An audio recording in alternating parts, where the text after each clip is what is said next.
देखिए, इस्लाम के अंदर चैरिटी का जो कॉन्सेप्ट है वो सिर्फ पैसे देने तक लिमिटेड नहीं है। अक्सर लोग चैरिटी तो कर देते हैं, लेकिन असल में उन्हें खुद भी ये नहीं पता होता कि वो सदका जारिया यानी कॉन्टिन्यूस चैरिटी जैसी कोई चीज कर रहे होते हैं। सवाल यह है कि ये कॉन्सेप्ट कहाँ से आया, आज के टाइम में इतना पॉपुलर क्यों है और लोग नॉर्मल चैरिटी के बजाय कॉन्टिन्यूस चैरिटी की तरफ क्यों जा रहे हैं। और आज जो आप न्यूज में वक्फ बोर्ड, वक्फ लैंड या वक्फ प्रॉपर्टीज का नाम सुनते हो, वो कोई अचानक बना हुआ सिस्टम नहीं है। उसकी बुनियाद कुरान और हदीस के उसी कॉन्सेप्ट पर रखी गई है, जहां एक चीज को प्राइवेट फायदे से हटाकर अल्लाह के नाम पर लोगों के लिए वक्फ कर दिया जाता है। आज की इस वीडियो में हम एग्जैक्टली यही डिकोड करेंगे कि इस्लाम में चैरिटी का सिस्टम कैसे बना, वक्फ का लफ्ज कहां से आया और क्यों सदका जारिया को इस्लामिक हिस्ट्री का एक बहुत पावरफुल कॉन्सेप्ट माना जाता है। तो दोस्तों, इस्लाम के अंदर चैरिटी को ज़कात और सदका कहा गया है। कुरान शरीफ की सूरह अल बकरा आयत 215 में इसके बारे में बात की गई है। सूरह अल इमरान आयत 134 में इसके बारे में वाज़ह तौर पर बात की गई है।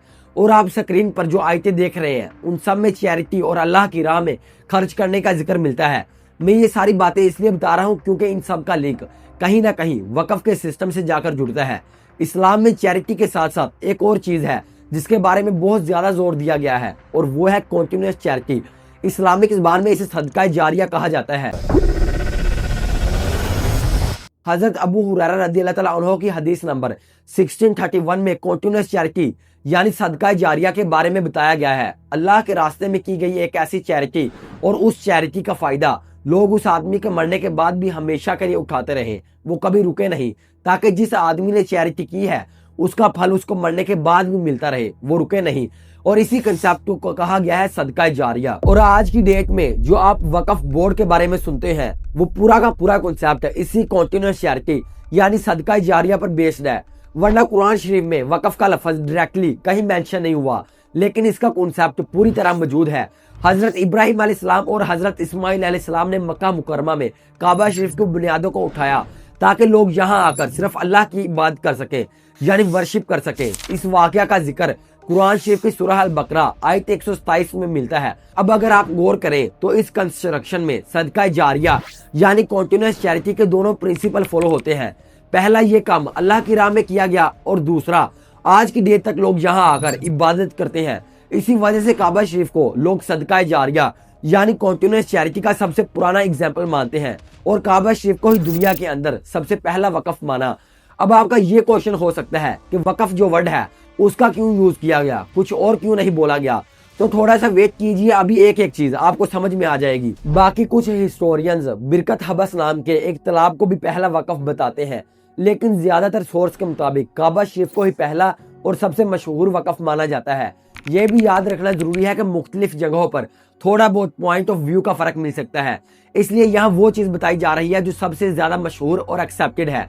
जब ये पहला एग्जाम्पल सामने आया तो सदका जारिया लोगों के लिए एक बहुत बड़ी मिसाल बन गया। इस दौर तक वक्फ का लफ्ज इतना कॉमन नहीं था और ज्यादातर जगह सिर्फ सदका जारिया ही बोला जाता था।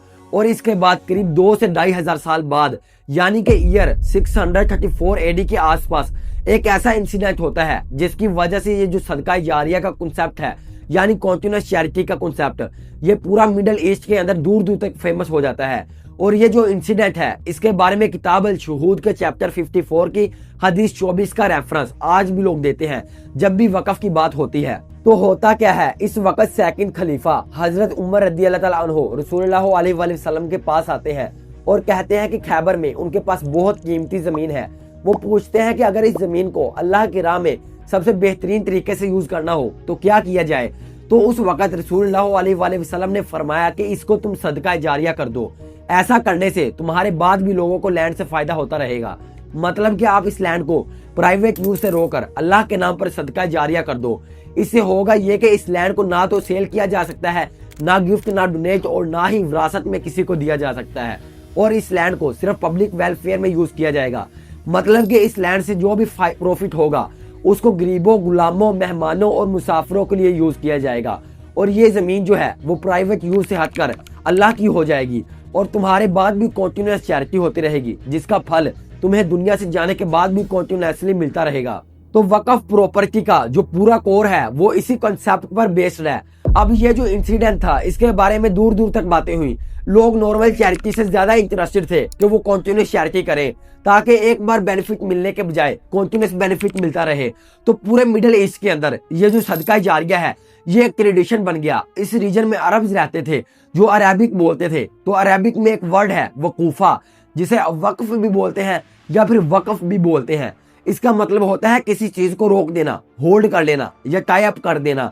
तो इस टाइम पर जब पूरे रीजन में लोग सदका जारिया कर रहे थे, यानी प्रॉपर्टीज को प्राइवेट यूज से रोककर अल्लाह के नाम कर रहे थे, तो नॉर्मल बातचीत में कुछ लोग ये भी कहते थे कि इस लैंड को वक्फ कर दिया गया है।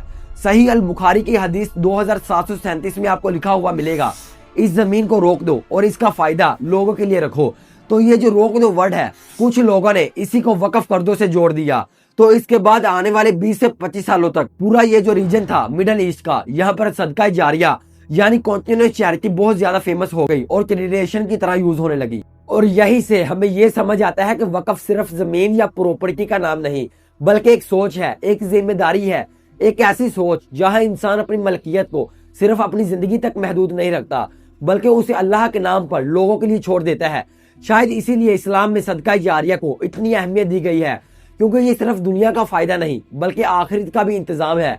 अगर आपको ये समझना अच्छा लगा कि वक्फ का असल मतलब क्या है और ये सिस्टम कहां से आया, तो इस वीडियो का मकसद पूरा हो जाता है। क्योंकि असल बात यह नहीं कि हम क्या छोड़कर जाते हैं, असल बात यह है कि हम लोगों के लिए क्या छोड़कर जाते हैं। बहुत बहुत शुक्रिया दोस्तों।